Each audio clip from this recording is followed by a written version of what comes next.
குழந்தைகளுக்கான இலவச இருதய மருத்துவ ஆலோசனை முகாம் ஆகஸ்ட் 2 வரை கோவை KMCH மருத்துவமனையில் நடைபெறுகிறது. முன்பதிவிற்கு 8754887568.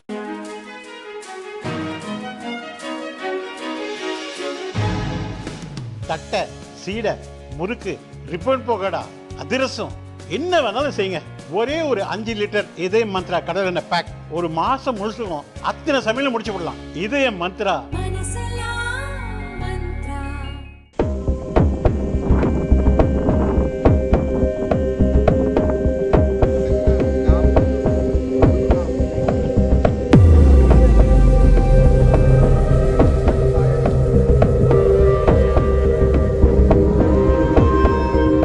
தமிழகம் கேரளா எல்லையை இணைக்கும் இடுக்கியில் கடந்த ஒரு வாரமாக தென்மேற்கு பருவமழை கொட்டி தீர்க்கிறது. தொடர் கனமழையால் நேற்று இரவு மூணாறு பழைய அரசு கலைக்கல்லூரி அருகே பெரிய அளவில் நிலச்சரிவு ஏற்பட்டது.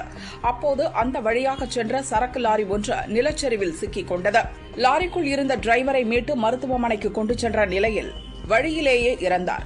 அவர் மூணாறு அந்தோனியார் நகரைச் சேர்ந்த 58 வயது கணேசன் என்பது தெரிந்தது. இந்த நிலச்சரிவால் கொச்சி தனுஷ்கோடி தேசிய நெடுஞ்சாலையில் வாகன போக்குவரத்து நிறுத்தப்பட்டது. தொடர்ந்து இன்று அதிகாலை 5 மணியளவில் ஏற்கனவே நிலச்சரிவு ஏற்பட்ட இடத்திற்கு அருகிலேயே மற்றொரு பெரிய நிலச்சரிவு ஏற்பட்டது. வாகன போக்குவரத்து நிறுத்தப்பட்டதாலும் நிலச்சரிவு ஏற்பட்ட பகுதியில் வீடுகள் எதுவும் இல்லாததாலும் பெரும் அசம்பாவிதம் தவிர்க்கப்பட்டது. மண் மற்றும் பாறைகளை அப்புறப்படுத்த 2 நாட்கள் தேவைப்படும் என்பதால் மறு அறிவிப்பு வரும் வரை தேவிக்குளம் வழியாக மூணாறு செல்லும் கொச்சி தனுஷ்கோடி தேசிய நெடுஞ்சாலையில் வாகன போக்குவரத்தை முழுமையாக நிறுத்த மாவட்ட நிர்வாகம் உத்தரவிட்டுள்ளது.